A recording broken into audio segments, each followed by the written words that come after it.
আহম্মদ রে, একটা সত্য কথা বল, যেই নবীর জন্য তোরা জীবন দিচ্ছ, ওই নেতা কি নবী তোদের সাথে একবার দেখা করতে আসে নাই? যুবক এবার আওয়াজ দিচ্ছে, আমার আলেম ভাইয়ের আওয়াজ দিয়ে, যখন বলছে আমার নবী কি তোদের সাথে দেখা করতে আসে নাই, আহম্মদ আর মুহাম্মদ মুস্কি হেসে দিয়ে বলে, মা প্রতিটা রাত্রে আমার নবী দেখা করতে আসতো না, প্রতি রাত্রে দেখা করতে আসতো না, প্রতি রাত্রে দেখা করতে আসতো।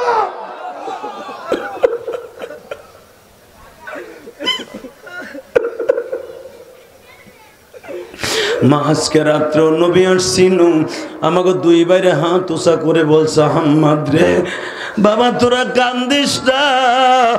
তোরা আমার জন্য জীবন দিতাছস। তোর ইমাম আবু হানিফাকে যখন বিষ খাওয়াইয়া জেলখানায় মারছে, আমি নবী হাসান হুসাইনকে 4 জন খলিফা লইয়া আসছিলাম, তার জানটাকে নেওয়ার সময় আমি নবীও তোদের ফাঁসির মঞ্চের সামনে দাঁড়িয়ে